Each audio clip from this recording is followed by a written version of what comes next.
अगली सुबह रवि ने गांव के सबसे बुजुर्ग व्यक्ति हरिशंकर जी से मिलने का फैसला किया। बेटा, तुमने जो देखा वह कोई भ्रम नहीं था, उन्होंने कहा। 30 साल पहले उस हवेली में ठाकुर साहब की बेटी वृषाली की हत्या हुई थी।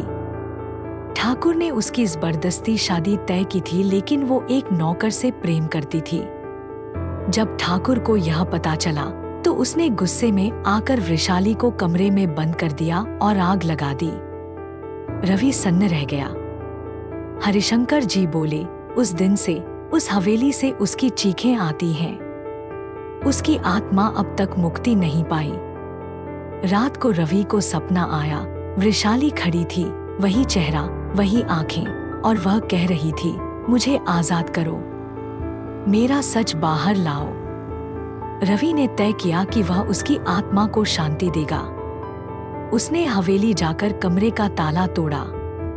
अंदर जाकर उसे एक जली हुई डायरी मिली और कुछ अधजले कागज।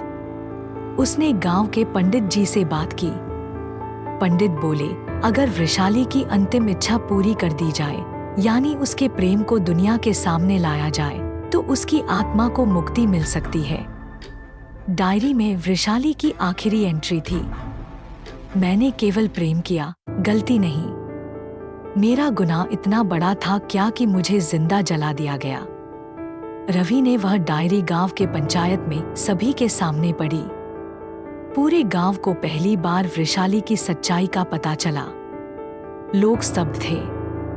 ठाकुर का परिवार अब नहीं रहा, लेकिन उसकी आत्मा की गलती ने पीढ़ियों तक गांव को डराया था। उसी रात रवि फिर हवेली गया, इस बार कुछ फूल और दिया लेकर। उसने वहां वृषाली के नाम पर दीपक जलाया और कहा, अब सबको तुम्हारा सच पता है, अब जाओ, मुक्त हो जाओ। तभी हवेली की हवा बदलने लगी। एक तेज हवा चली और रवि ने देखा, वही परछाई जो हर रात चीखती थी, अब मुस्कुरा रही थी। धीरे धीरे वह परछाई धुएं में बदल गई और हवेली की दीवारें शांत हो गईं। सुबह पहली बार गांव वालों ने देखा, ठाकुर हवेली के ऊपर बैठी चिड़िया चहचहा रही थी। वर्षों बाद उस हवेली में न कोई चीख थी, न कोई डर। रवि ने अपने शहर लौटने से पहले हवेली की तस्वीर ली।